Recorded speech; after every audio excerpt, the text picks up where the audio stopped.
Okay, so I believe we're live, Vladimir. Um, so let's start this All conversation. right. You wanna Mm-hmm. you wanna start the conversation by reciting a poem today? So Yeah, yeah. This I'm poem. excited to listen to this poem.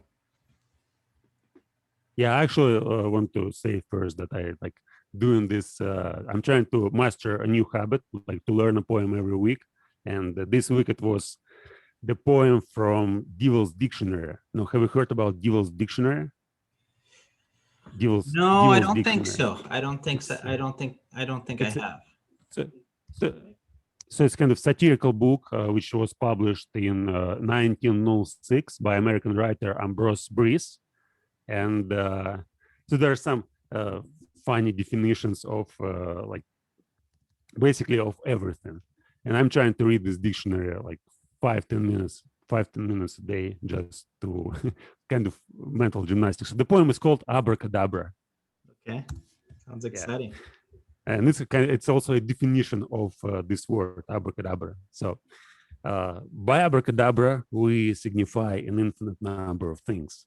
It is the answer to what and how and why and whence and whither, a word whereby the truth, with the comfort it brings, is open to all who grope in night, crying for wisdom's holy light. Whether the word is a verb or a noun is knowledge beyond my reach. I only know it's handed down from sage to sage, from age to age, an immortal part of speech.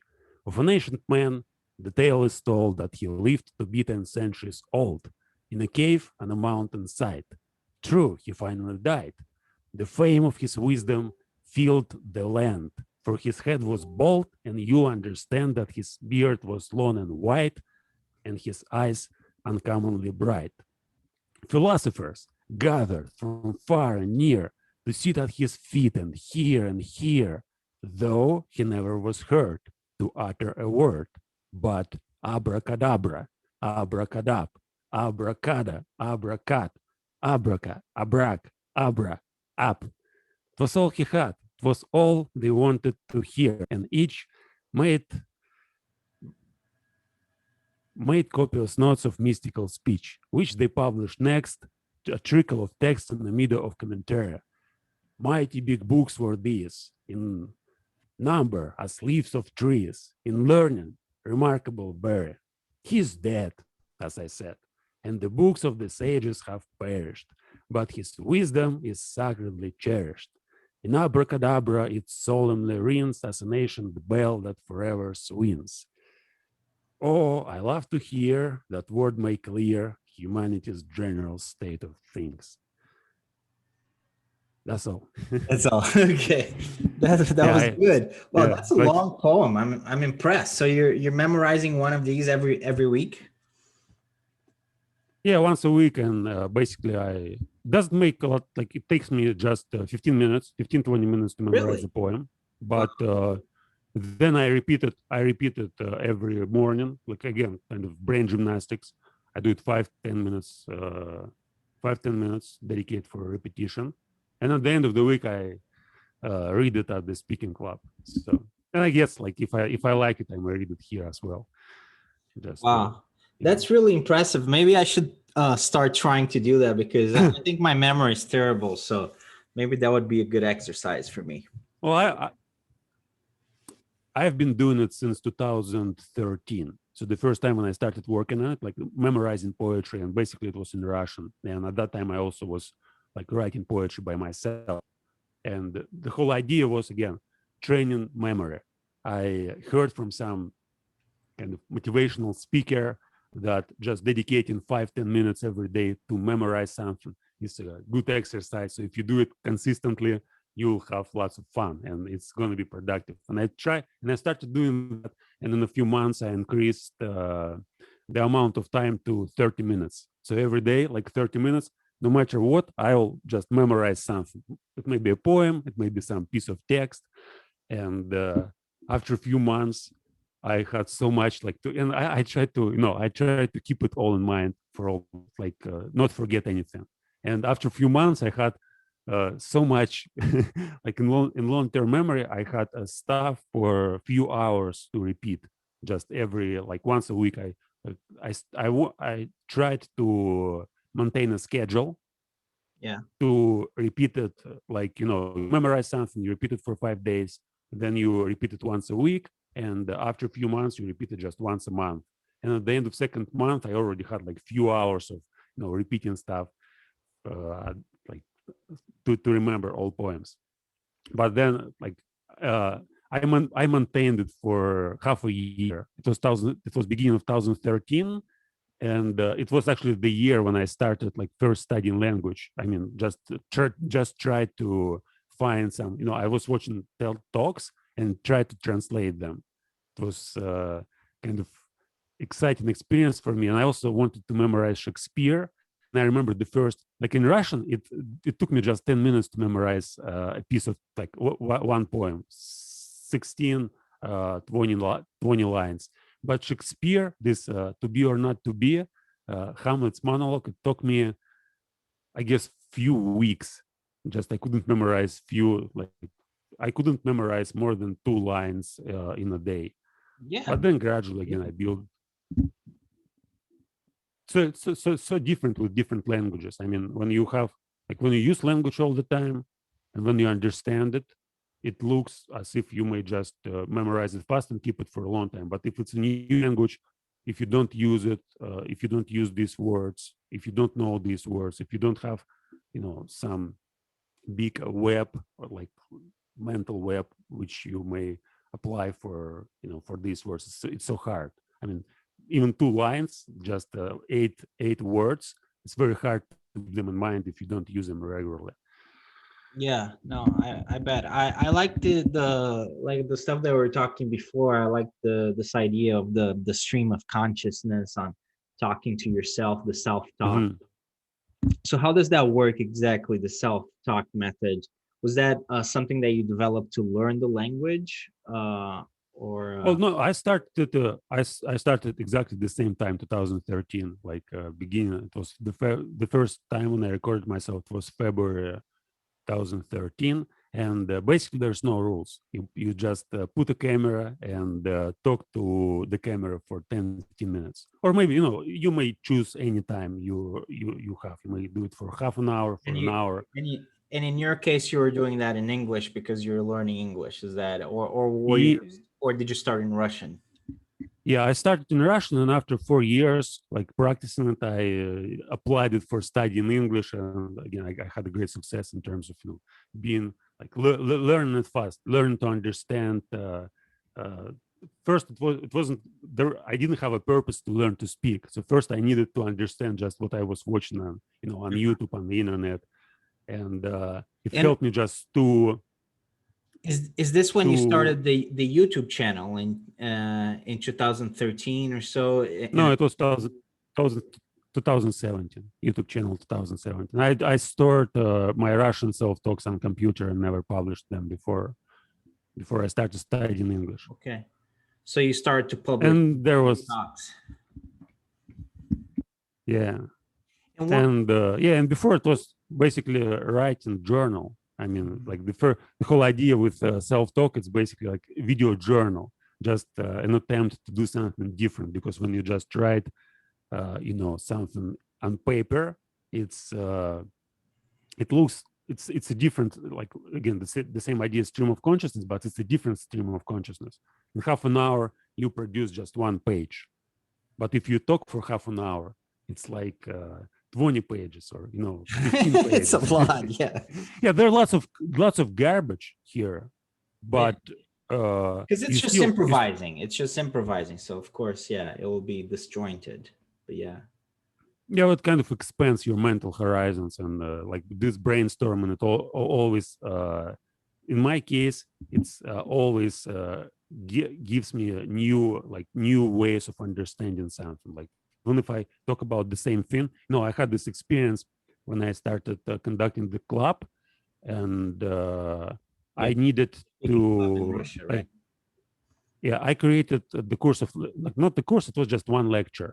But to prepare for that lecture, like I needed to like to learn like something related to motivation. And I remember for the whole month, I just recorded self-talks uh, talking about motivation. I always started, okay, I need to talk about motivation and become an expert in motivation. And no matter, like, I'm trying to focus on this topic and talk about it for 10 minutes every day. And no, if I repeat myself every time, it doesn't matter. Just 10 minutes, I talk, then I go on the internet, read something, and every day I add something new. So in a month, I kind of I became like so overwhelmed with this idea of motivation. I watched like hundreds of videos, short videos, small, like 5-10 minutes, about motivation. Not about motivation, but motivational videos when you hear somebody talking like, you must do it like every day for 5 minutes, uh, just do it, take action, all this vocabulary. But yeah, it was effective in terms of understanding. It's like it seems as if you may take any topic, and just by focusing your attention on it through self-talk, you may learn it so fast. Just by even the point is, you have to understand at the beginning, like, that it refers to our previous discussion about foolishness. So you have to understand that you don't know the topic, and then you have to learn like what exactly is it that you want to know. And you ask yourself, you should, like, it looks embarrassing in the beginning, so you just start talking and you can't formulate your ideas clearly, you can't understand what you're talking about even. But like, there are some moments when you just talking, and then you are lost, you don't know how to get further. But then you just watch it again, and oh, like, this was the point which I wanted to, like, So to you kind of develop. you kind of look like a fool at first. It's something that you have to develop. Like you Yeah, start looking like a fool, and then you start getting a little bit better. Is that yeah, most of the time, like, especially if you use a foreign language, most of the time. But this is this is exactly, recently I watched, I already mentioned this guy, Andrew Huberman. He's neuropsychologist, not neuroscientist, not psychologist. And he basically studies like neuroplasticity, brain functions. And this is a crucial experience for, like, neuroplasticity, like, the ability of your brain to change its structure and connections between neurons. It looks as if it stops working after 25 years. So when you're 25 years old, approximately 26, 27, 24, your brain becomes rigid. Oh wow. But there, and that's why adults tend to learn way slower than children. But there are some conditions, which, like, certain ways of behavior which you may do, and if you do it enough, your brain creates certain hormones or neurotransmitters which actually make this neuroplasticity. So you may change your brain by exposing yourself to certain experience, and this feeling of frustration, awkwardness, being a fool, it's one of the condition. So you Wow, just, really? So yeah, it's like, it gives you more more plasticity in your brain. yeah, Wow. it just creates a boost of plasticity. So if you understand, like, but most people, they usually they run away from that feeling, so they can't accept that, they feel foolish, and next time they don't go and continue. So they just, okay, I wouldn't do that at all. But if you continue, so if you understand that this is you have to create kind of subjective evaluation. So you have to understand that it may be not, it may look stupid, it may feel embarrassing, but you know what you're doing. So your goal is like developing your language, developing your understanding. And even if you look like a fool, it's very productive if you think in the long term. You understand you're practicing, it's like real experience. And like, when you learn to accept this feeling, and the whole idea is to know this molecule like Yeah. dopamine. So you need to create this uh, kind of subjective reward, which you give yourself, like, kind of mental dialogue with yourself, when you justify this feeling and say that it's good, that it makes sense. It's almost the Well, same as and physical. it's Yeah, okay to look like a fool, like you told. I think that's one of the first things that you told me. I told you something about being a fool, and you told me, well, like anyone who wants to be a philosopher, you shouldn't really you shouldn't really worry about being a fool, because that's always part of the process, right? So I think it's good, that for a person to be willing to look like a fool, because you're learning in the process, right? Yeah, and it also makes you like you don't want to look like a fool. And there's two True. ways. True. There's that's how neuroplasticity works. So there's two ways. The first way, you just don't do anything. You don't continue growing in this direction. So okay, I look like a fool. Therefore, not to look like a fool, I just wouldn't talk. I wouldn't say anything. I wouldn't, I wouldn't go further. Or you may get further and try to fight with this feeling. So you may just try to learn something, try to learn to speak well, to be able to express your thoughts clearly, precisely, exactly like being able to formulate your ideas, articulate what you want to say.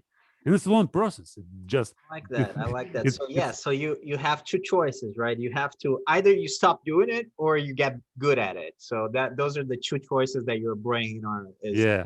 Yeah, considering. and your brain basically creates this, you hate it, right? And your brain, that's like neuroplasticity starts working. So you hate it, you don't want it, and your brain just changes itself to avoid this negative experience. But still, again, it's like it works when you understand that it's very like in languages. I guess it's like, well, at least in my experience, it took me a few years since I was able to feel good when I was doing self-talk. And first, I wouldn't say that I always feel bad Was that with the Russian or with the English? Those two. with the with English.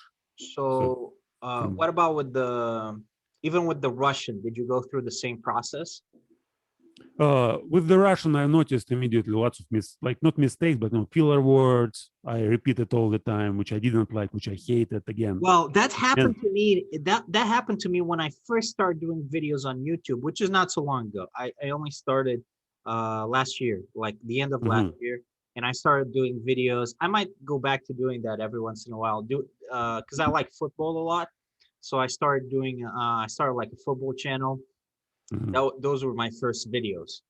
And man, I listened to myself talk and I felt so bad, I felt so embarrassed because I hated the way I sounded. I hated the way I looked. But I think mostly I felt embarrassed because I kept using like these words that were, I was repeating the same words again and again. I think it was because I was nervous. Mhm. And like exactly like you're saying, like you repeat the same words or the same sounds like like Mhm. I like my first video.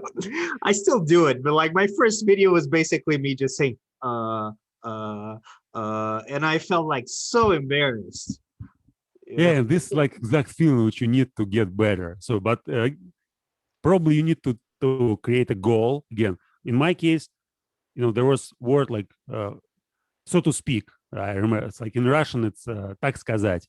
And the first video I repeated maybe 15, 20 times, like short video, 5 minutes, narrate like так сказать, так сказать, так сказать.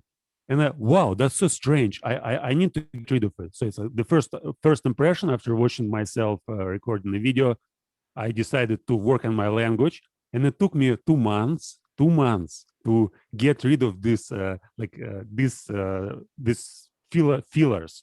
Yeah, Basically, I think it's something that you probably use in your normal life, but also it's increased by the fact that you're very nervous, and you're doing something that you're not comfortable, right? So you're bringing this out a lot more. Maybe like in your normal life you would use it, but when you're just speaking like that and you're nervous, then that really comes out all the time.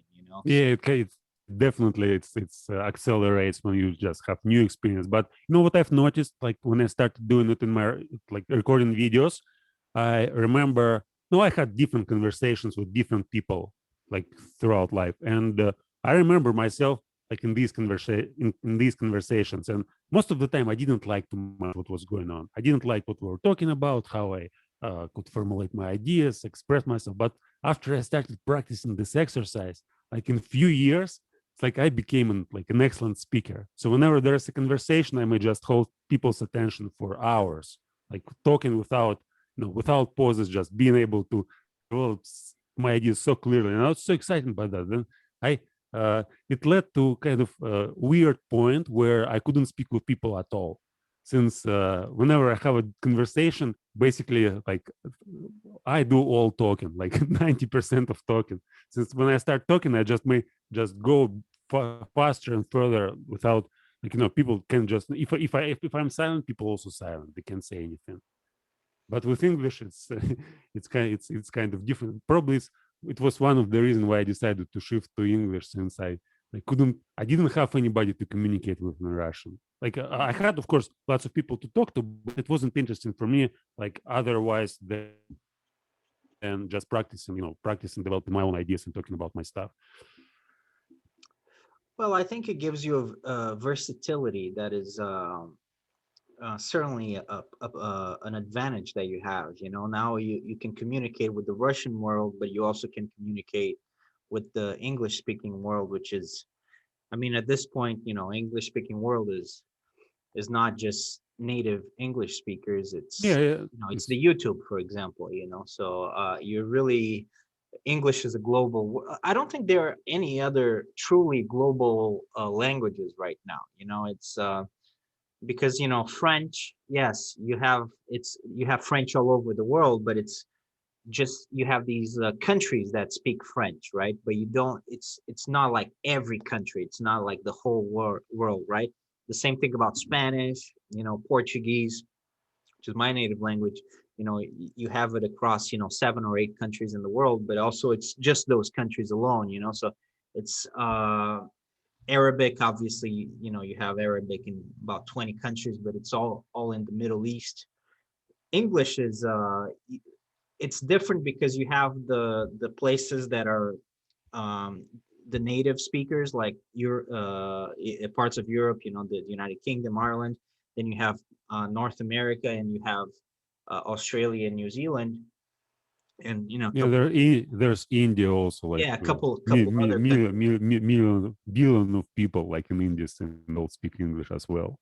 They I don't all guess speak English, though. I mean, some of them do, and some of them don't. it's like 80% of India. I actually communicated with lots of Indian guys, Yeah, I have some various Indian chats. friends here. Yeah, I have some Indian friends here. But in any case, you know, you have those spots, right? India as well, South Africa. Yeah, But it's not just that, right? I mean, it's all the other countries as well. You know, all over Europe. Good part of Latin America. You know, good part of Africa, Asia. So it's really almost every country, or the vast majority of country people use this language to also communicate, and they have some understanding of it, you know, different degrees of understanding, but it goes from, you know, being fluent in English to understanding, you know, right? But there's a great degree of exposure, so you can communicate with people. It's probably what the equivalent of what French you know, was perhaps in Latin America used to be. 18th century. French was like the global Or language, yeah, so French lingua before. franca. uh Yeah, I think even in our lifetime, like in 20, 30 years, all people will speak like English. Maybe it will become second language around the globe. Since on the internet, it's if you know English, you basically have all the information. And if you know just your local language, it's all science, like, not all, but in Russia, for example, it's quite clear that I've watched lots of scientific lectures on YouTube before I started studying English, and most of them were just translations from English.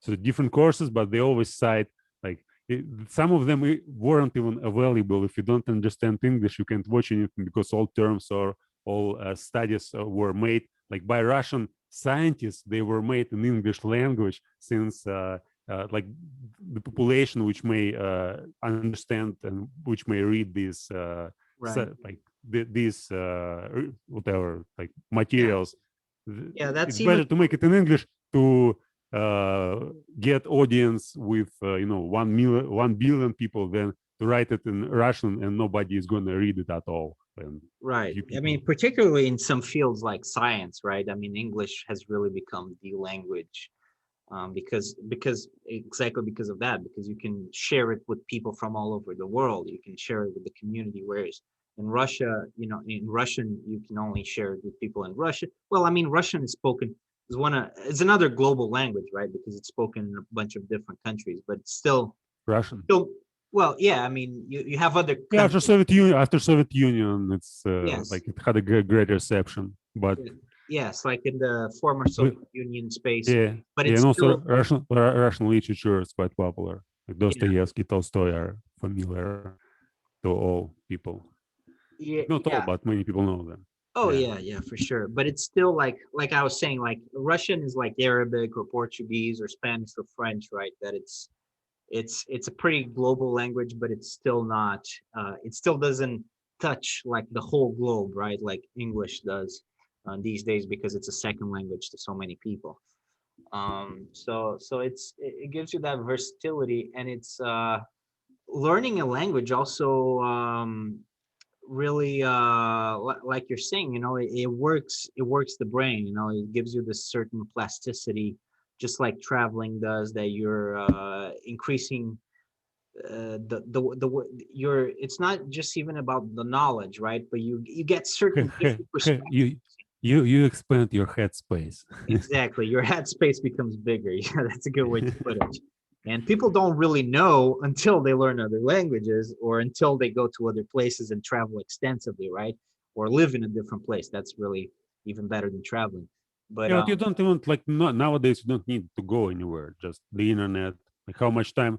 Again, this whole idea that we are pulled to by this media to the internet, like to spend as much time as we have on the internet, more and more time. And essentially, the language which you use on the internet it may be any language. So you don't need to use your native language. If you choose to use like English or French or German or Chinese, you basically may learn too quickly a new language. And if you live in this, like, I guess in 10, 15 years, we're all gonna spend like more than half of our wakefulness just being on the internet and knowing English basically or studying language, not necessarily English, but any language. So when you study language, you basically understand better the part of the internet which this, I guess even there's kind of fight and between languages, like what kind of language will dominate the this cyberspace in the future.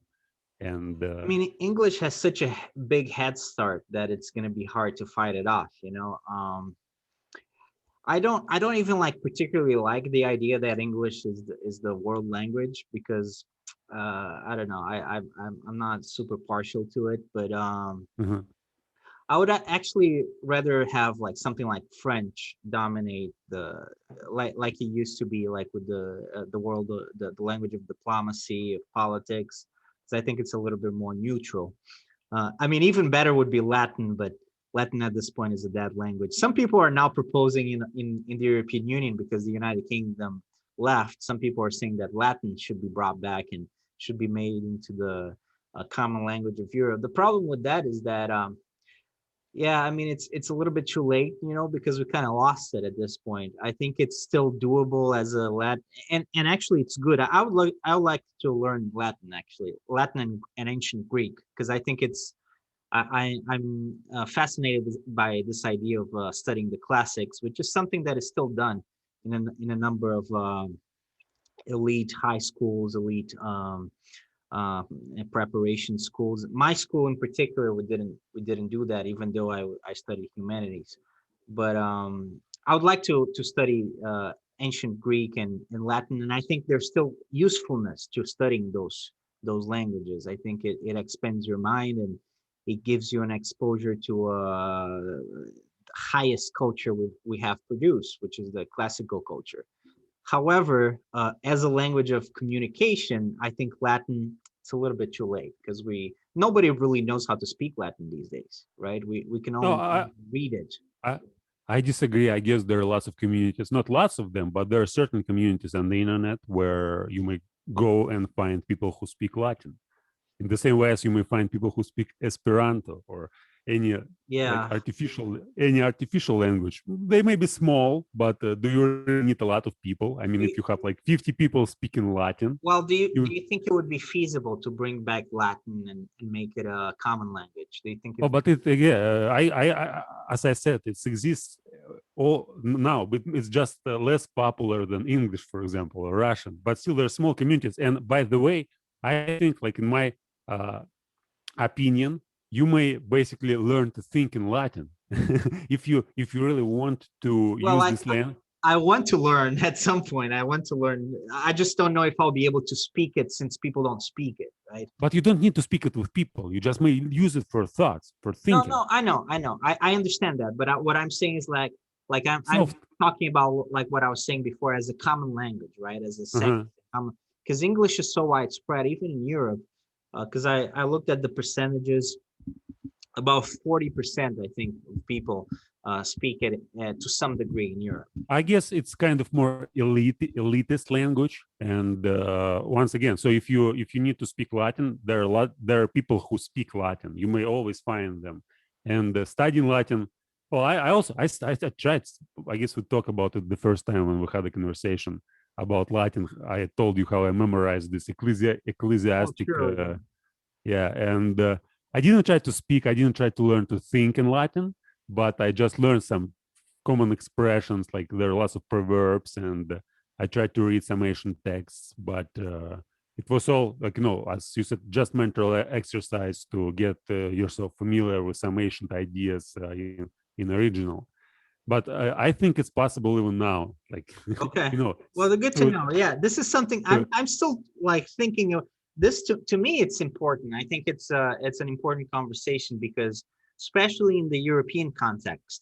And I think even Russia, in my opinion, I think I would like to see Russia be a part of Europe again, be a part of the European Union, of the European project. I think mhm. that would be very important for Europe at some point. And I think the United Kingdom will probably come back. I think that was kind of like a weird situation that. Well, there are lots of talks about like complete globalization, like in terms of the whole globe is going to be united under some like all national states will collapse. We'll have like some global, Well, brave new world for for a certain period of time, and then again, it's like the whole idea that it wouldn't stay long. Maybe it'll stay like 5, 10, 15 years, and then it's collapsed, and there will be small tribes, and the whole history starts from almost from the beginning, kind of new feudal era, well, something I like think that. I've always thought, and I think that's for me that's really the central tenet of my political thinking. I think is I believe that there should be more integration between the countries. I think the European project is very important, and I think even on a global level, it's crucial that in the 21st century we unite under a world government. And that means not just a centralized world government, but I think sort of federation of countries. And Uh-huh. it should be something gradual, obviously, but more.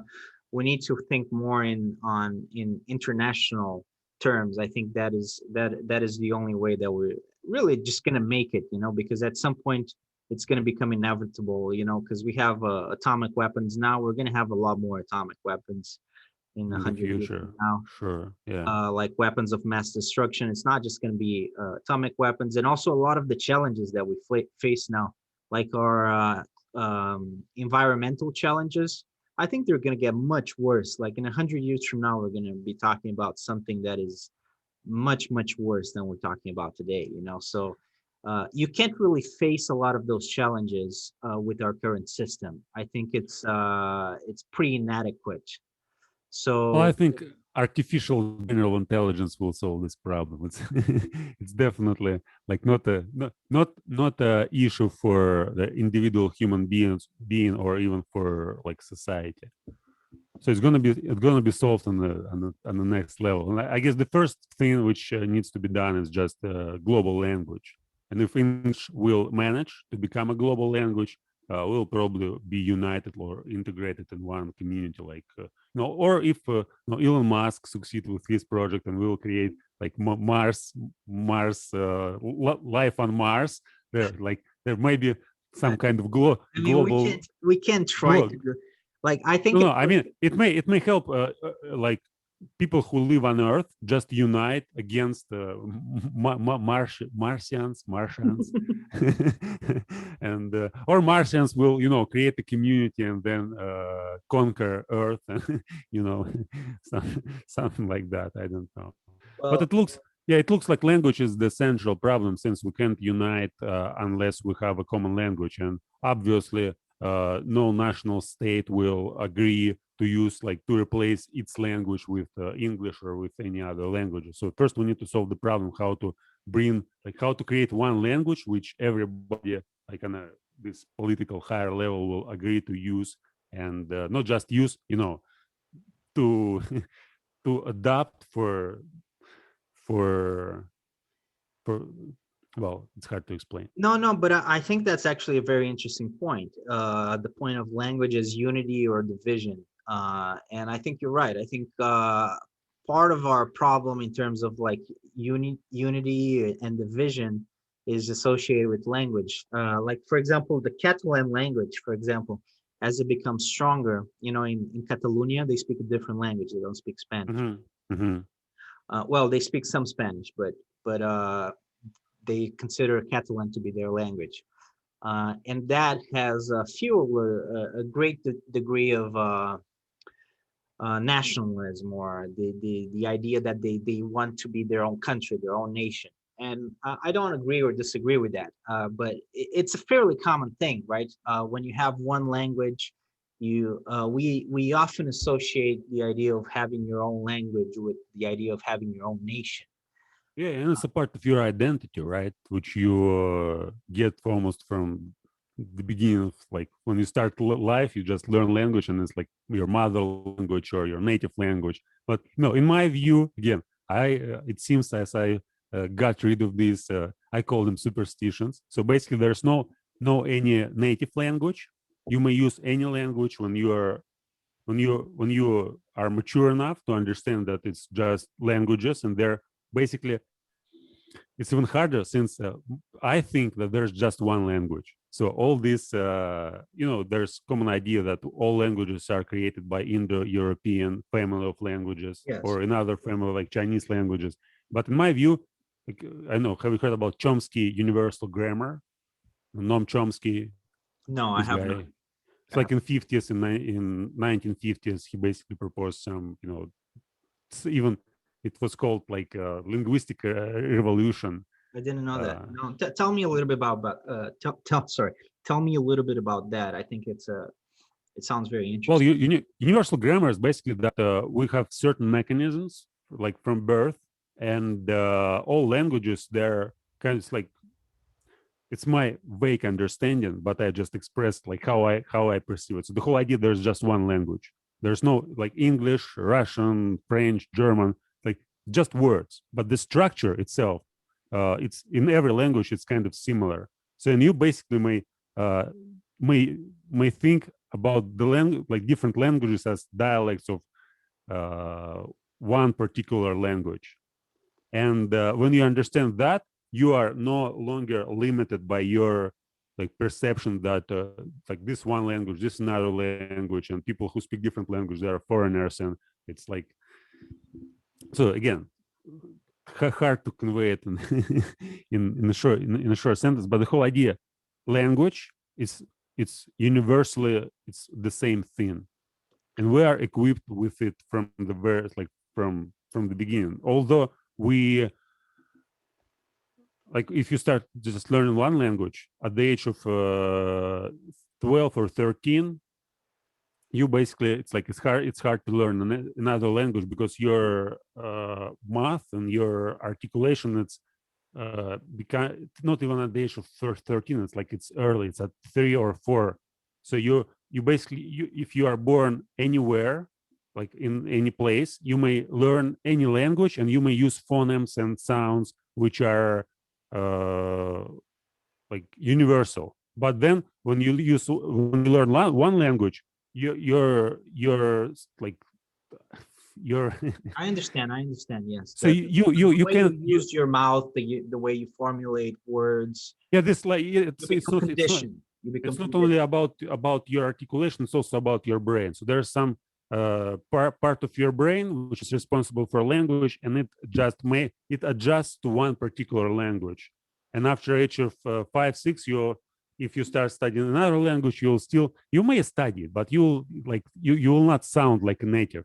So Mhm. it will be impossible to achieve like native native pronunciation, since Right. mechanism, yeah, maybe it's possible if you just you forget the sound, like not forget, but again, imagine that there's 100 sounds, or 500 sounds Yeah, universally, even and if every it's not impossible, I mean, it's very, very, very difficult, right? Let's put it that way. it's almost impossible. There's like 500 sounds, and each language have just 50 sounds, and when you are till the age of 3 or 4, you may basically learn all these sounds. But after that, your brain is focused on only you know uh, particular set of sounds, Yeah. and you can't learn new, like it's not sounds, it's not phonemes or Yeah, no, morphemes. and look, It's the way I how. understand it. Like for me, it's really a personal thing because my life circumstances, I lived in a number of different places and I learned different languages. But it's gotten harder and harder, for me to learn other languages. Portuguese, my first language, then English, my second when I was still fairly young, and then Spanish, and then Italian, and then French. By the time I was learning French, I was way into my 20s, my mid 20s. So it was already pretty hard, it was already pretty hard, and I still don't speak French very well, even though I've lived there and I spent some time trying to, but Mhm. the older you get, the harder it gets for you to fully simulate that language. And I Mhm. think it's like you're saying, your brain is not as elastic. The way your mouth works is already preconditioned, so it Yeah, gets but certainly gets harder. besides pronunciation, you still may learn like to use this language to write, to understand, at least to understand it. So basically, to understand any language is quite possible if you just dedicate enough time, and you have certain purpose which you know so you have motivation to do that. And I want to get back to this universal language, say a few more words about like this Absolutely, yeah. universal language. So recently I was looking for certain words in Latin. I needed like some verbs related to the idea of control, and not just control, like govern, control. What was there? Create, no, manage. Yeah, manage. So I was looking for these verbs, and I realized that like most of them are already like in Russian, or in I have certain words which derivative from these Latin verbs, and I couldn't find any verb for my purpose, since all of them were already adopted either by English or by Russian. Like they were describing different activities or certain some social roles. Like for example, re what was the word? Rector. Do you know the word rector? Rector, no, I don't think so. It's like So you were trying to find like I'm sorry, I didn't quite follow that. So you were trying to find like a new verb? Is that what? I was looking for a verb in Latin, Okay. which like manage, control, govern. Uh-huh. So I want to create basically a word in English, but all these verbs were already adapted in English or in the Russian language, Okay. and I couldn't find a verb to like for my purpose. And uh, this idea about universe, like it's the same, like one and the same language. You basically just learn new words, and you see and you understand way better the language when you know like roots of every word, Yeah. and Well, it that's why gets. it also the other side of the coin. Yes, the older you get, it becomes harder to learn a language. But it's also true that the more languages you know, the easier it gets to some extent to learn a language because you can use things from the other languages, especially if you understand like roots of things. So you can understand the language easier, right? Because you know the processes that go Yeah, into. and the whole idea, like this idea with verbs. So basically, like we have lots of verbs which basically describe the same action, and it looks like for me, when I was like looking for these verbs, I just imagine like, how could it how did it evolve? Like how languages spread from one another. And there was this idea that, let's suppose there was a community of people who were speaking one language, Yeah. like 10,000 years ago. For the sake of argument, we wouldn't Hmm. identify it clearly. But then some people decided create their own community, let's say, and they adopted some. No, they basically took the language which they already had, and they started adding some new verbs or interpreting the same language in a different way. So you may just take one word and you may create a new meaning and apply it to this word, and Right. then it's like it grows. Like you basically use the same verbs or words for describing different processes, and then it's like this Babylonian what Babel Yeah. The, Tower, the Babel Tower. Babel, Babel Tower. yeah, Yeah. Babel Tower of Tower. When you Babel. know, yeah, Babel Tower. Well, when you know like lots of languages, Yeah. but it looks as if they just it's kind of they are mixed up in your head, and you basically Right. can't understand anymore anything. Yeah. The Tower of Babel. Yeah. There's a movie, right? Babel, or Babel. No, Um, I haven't watched. yeah, it's like with Brad Pitt, I think, or something like that. I have watched it, but it was a while ago, a long time ago. So I don't remember much. But yeah, and it's not really about language. It's just about this idea that people kind of like don't understand each other. Mhm. Yeah, understanding is like also, every word which I say, basically, you may attach slightly different meaning to it.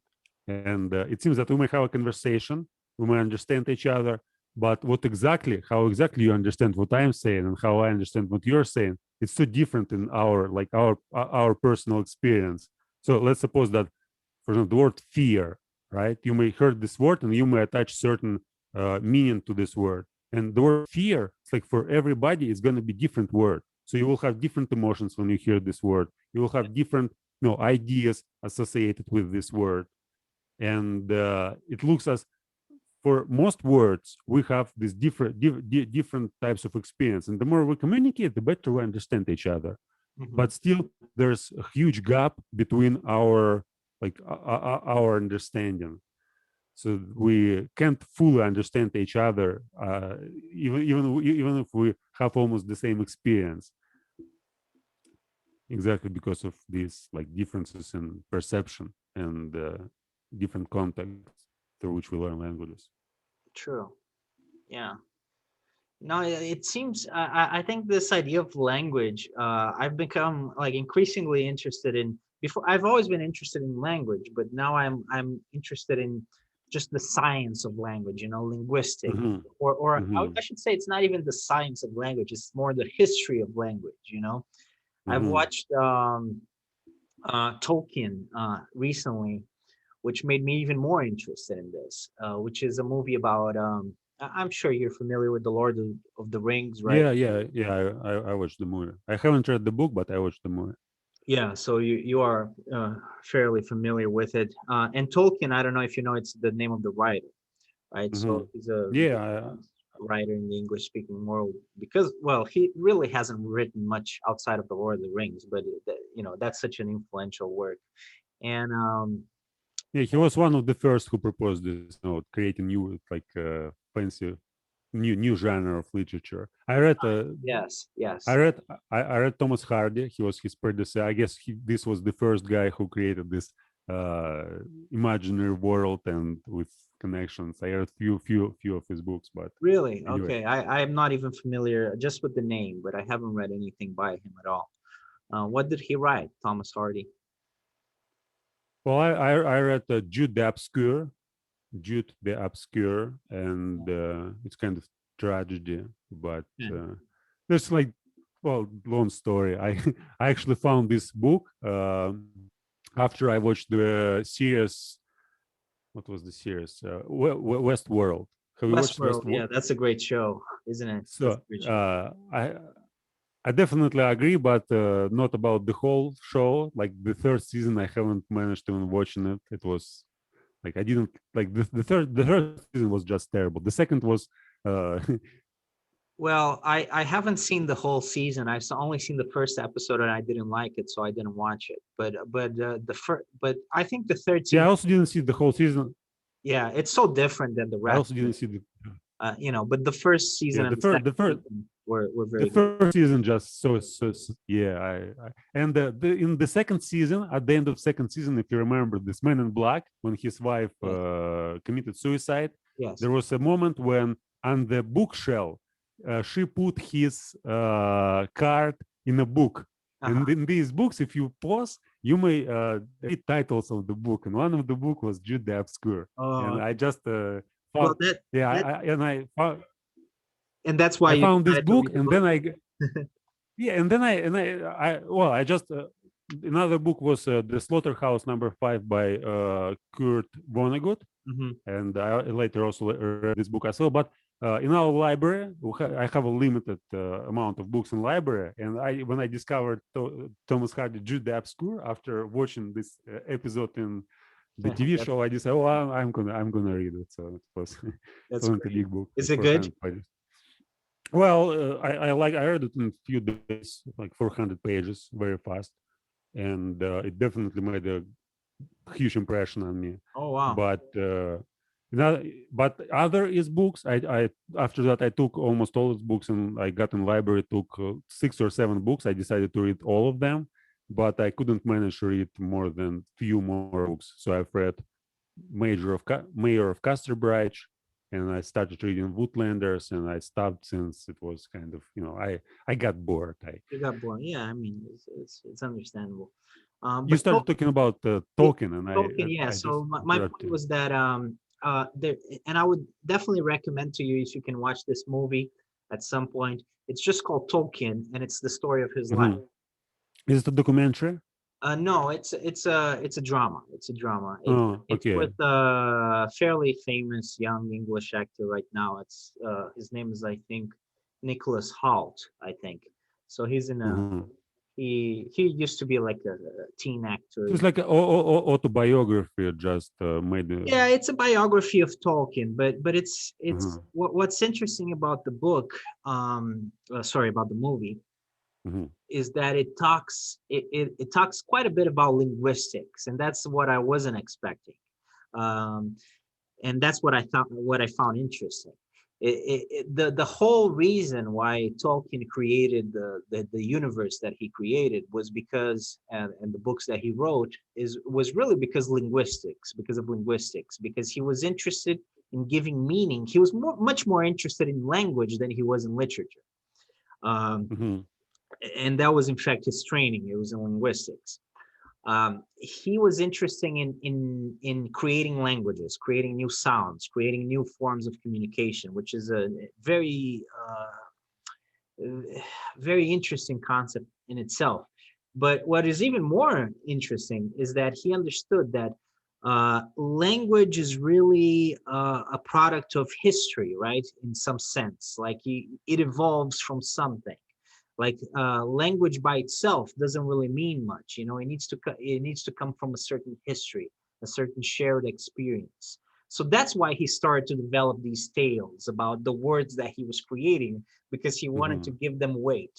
He wanted to create a language, but he wanted the language to mean Yeah, something. And he created a history world context. to, he created Mhm. a fake history to explain, why these words meant what they meant, which is Mhm. kind of like it's an insane level of nerdiness, but this was important to him. But and it's true. I mean, and this applies very much so to real life, to real language. Real language is really an expression of shared history, and that's why language evolves, and it's really a historical process. It's really a Yeah. historical process. Get back to this guy Noam Chomsky. Yeah. Like his idea also, like he talks more. No, there's a like an argument between linguists whether language is evolved around communication or it's evolved around thinking. And basically, this guy Noam Chomsky is one of the people who argues that it's basically the function of language is thinking. It's not about communication, since most of the time we think. Like when we communicate only like 10, 15, 20% of the time, but most of the time we think in language. And the primary function is communication. Now, this guy, Steven Pinker, it's like it's a middle ground. So he says like 50% thinking, 50% communication. We don't know. It's like trying to mediate between the opposite sides. And there are some other linguists, like I guess the name of the guy was Jackendorf, Ray Jackendorf. He actually was a student of Chomsky, and he proposed that communication is the primary function. So there's lots of arguments whether like history, experience, or just thinking. Right. Uh, Yeah, and that's a very interesting way to put things. I hadn't thought about it in that from that perspective. But yeah, I mean, thinking is certainly one language, one function of language. Yes. yeah, but most of the time, again, most of the time you think, you use language for like on an individual level. Of course, it's impossible to develop your language without the community, right? So you are born and you have to learn like words from somebody else. You have to read books or you have to communicate with people. But basically, when you are already know certain words, or at least you know the scheme, like this, basic grammar, you basically may create unlimited uh, unlimited world, like the whole universe, just giving meaning to what you know, describing things just in your own way, creating some imaginary stories, putting all this together. Just this whole idea with experience. Yeah, definitely, language evolved around experience. But what is like, in my view, history it's uh, it's also kind of tricky concept. You may also say whether it's absolute or relevant. We don't actually know whether history, like what we call history, it's like the one thing which is unquestionable, or it's always relevant. I mean, if we just think about the past, like imagine that we have a conversation, like long conversation, like 10 hours, and each of us just talking about the past, like what happened in 20th century, in 19th century, 18th century, 17th century. So each of us has different ideas about past, different figures from the past. Like philosophers will tell you, like Plato, Aristotle, Kant, whoever. Some other people will talk about like warriors like Alexander the Great, Napoleon, Hitler, Caesar, like literature, Shakespeare, poetry, Goethe, Voltaire, whoever. And it's always like it seems like you create the past history, and it's always it. There's no objective history. Mhm. That's what's so tricky. And when you start investigating further and further, you understand that it's unlimited, and it's kind of you don't know exactly what is real in the past. You may you Right. may agree on something that happens 100 years ago. You may agree on something that happens Yeah. 200 years ago, some facts, but interpretation of these facts, like now, let's talk about Nazi Germany and Mhm. World War II. Yeah. Now we interpret it in a way that it's a negative event, right? So Hitler is the most terrible person, like the modern villain, which history never seen before. But if we imagine like time in like 2,000 years from now, there probably will be different interpretations. As Alexander, what's the difference between Hitler and Napoleon, or Napoleon and Alexander the Great? Right. I mean, Or there, I think the difference is that the yeah, difference. There is a difference, of course. It's like yeah. in the amount of people killed, and Well, not only yeah, that, I think Hitler in particular, one of the reasons is that it's so much more recent. Hitler to us is yeah, very yeah, very exactly. close. So we interpret things that are close in a much more sentimental way. This is not about Hitler. I'm making this observation as a general rule. Like the closer Uh-huh. something in history, the closer something is to us in history, the more emotion goes towards it. Because I mean, if we're talking about something that happened 5 years ago, we look at it from a very partial perspective. Usually, it's just natural, right? But something that happened 5,000 years ago, it becomes a matter of really academic debate. because there's no personal investment. So World War II is just much closer than Napoleon, and certainly much closer than Mhm. Caesar or Alexander. So that in itself, that already creates considerable. I mean, there are people now that fought in World War II, you know, so it's something that is very present.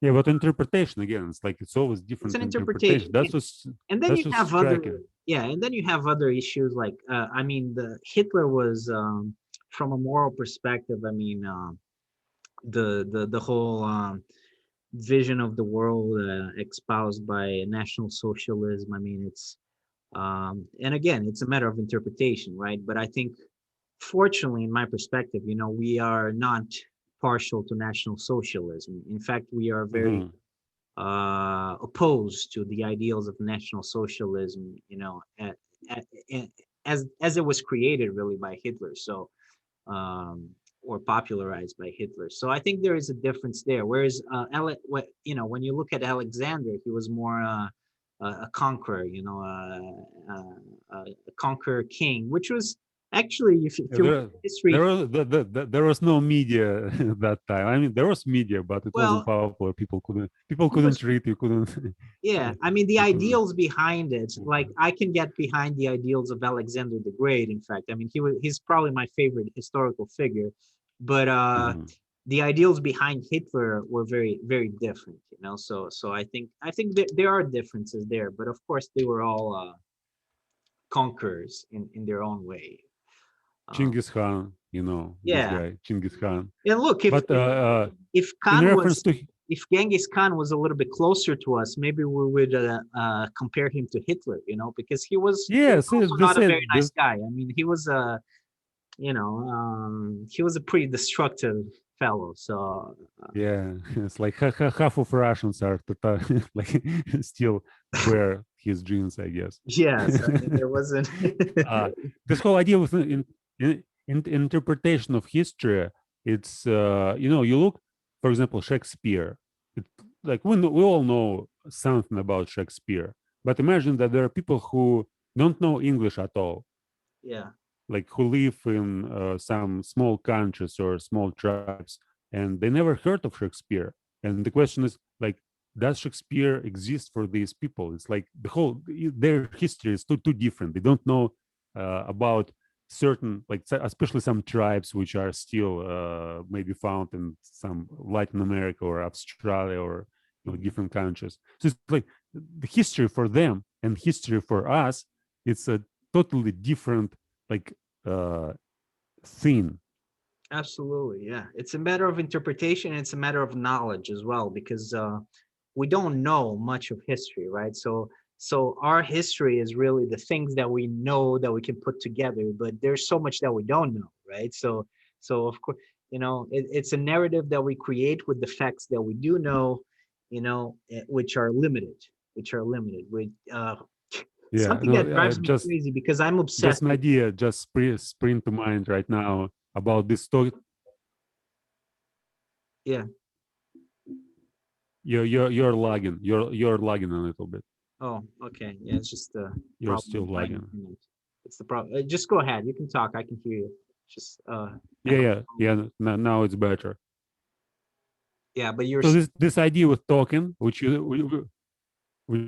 you said, just you know, imagine that he just tried to escape from the real history. He tried to create his own history and make sense, as you said. That he was interested in linguistic and making like new words, new conceptions. And for him, basically, like what's the matter if I just create my own history and describe it? How is that gonna grow? And like well. you attach your He was an odd person, right? Because he was not very interested in real language. He was more interested in creating his own language, and then he wasn't yeah, interested yeah, in real history. He was more interested in creating his own creating history. his own history. So, But that's exactly what we are all doing. It's the same thing. Language, as I mentioned, this universal language. Like in my understanding, there's also a kind of counter. Okay, I'll explain in, again simple words. So every language, it's your personal language. So you don't learn language, you create it basically for yourself. So if you learn English, like you create connections in your brain which you use to describe certain emotions, certain experience, certain knowledge, and it's never the same language. Basically, you can put out something and say this is language. It's always created by some person. So every dialogue, every book, it's written by some person. We may from the same position we may consider like universal language. It's like absolute language. It's the thing that never existed at all. So there's only one form of language, and it's personal language, and you create it all the time. Okay. Yeah. No. And it means at this level it means that there's no one English. There's no five dialects of English. There's as many Englishes as many there are people around the world who speak English. And Yeah, that's so and yeah, no, and you might be right about that. You might be right about that. It's just that we cannot think about it on those terms, or we'd go crazy, a billion types of English, it's like billion languages, right? you can't even But like comprehend. some of their yeah, there's certainly like if we take Tolkien and assume that he never published his books and never like share his experience with somebody else, he had his own personal language, and then we may say like let's suppose Tolkien created his own society, like somewhere some island, and just told this society this is the real history, this is what's going on, and basically the whole community will view like his like it's going to be like people who take his language as kind of universal language, share common experience, and for them it's going to be a real thing. And then they'll speak about it, and they have kind of one dialect of English, and then different people create their different stories, right? That would So be in English, like the whole history, we imagine that history. It's like what is history? We would identify certain events, we connect them, and we decide to give them certain meaning and say like this is true, this is not true, this is what happened, this is what didn't happen, and then we create some common narrative which we may use to communicate with each other. But it's like it looks like all of this is kind of just a fiction. So you may create any narrative for yourself and put this narrative and say this is true, this is what's actually happened, this is how it was going on. Take all different facts and just no, I'm working on my personal history, and I guess why I'm so excited about these ideas of creating history. This writing down everything what's going on for 12 years, like first in Russian, then in English. It makes my perspective of my view of reality certainly distorted from like general view, and you look at your life and you just see single points like okay, like when I was 20 this happened, when I was 25 this happened. But in my experience, basically, if you ask me what happened like 2014 in June, I'll tell you like the whole story about that's very interesting. about it. If you ask me about like 2000, even like from the beginning, from 2008, I basically revise this story which I write every time. So every year I reread it. I try to understand it with new experience. I try to reinterpret the experience which I had before, and it accumulates. So now it's like 12 years of history in several thousands pages, and I read it like once a year to understand better what was going on with new experience. It's always fresh, it's always new. So I like live my life like many different times. So That's it's like interesting. every and it always grows, and it's so exciting. Like in terms of no, it doesn't take again to make it. It takes just 30 minutes a day. You basically write down one page of what you are doing, or it may be self-talk. You just record 20, 30, 50 minutes of just your stream of consciousness. But then when you interpret it in the long run, it looks totally different, and you may see things which you couldn't see when you were actually creating it, when you were writing or when you were talking. New experience. That's really So it's so fascinating, fascinating. man. I'm gonna think about that the whole day. Vladimir, let's end this. It was a fantastic Mhm. conversation, but all good things must come to an end. And Yeah, sure. do you wanna before I stop recording, do you wanna Subscribe to our channel, guys. subscribe to our channel, please? Yeah, I And want to persuade people. Yeah, Vladimir to persuade people. Vladimir's channel as well. And yeah, I have my personal channel as well, even though I don't really do much with it. I really do much more for this one. But yeah, subscribe if you guys can. And thanks for listening. Bye bye. I also have like if you Go ahead. Go ahead. We're still recording. So Okay. if you want to say something. Or I also have a channel. It's called Ego English. Ego, like ego, this ego in like the self, Ego English. And there are conversations with I made the podcast. They're just there are no videos, just audio recordings, like talks with my participants of my club, and they're basically about language. I ask Oh, cool. how they learn language, and no, they're most of them 30 to 50 minutes long. So Awesome. if you have some That's interest in there, yeah. If you can guys get have this any channel. interest in that, try to find that and subscribe to it. Well, thank you.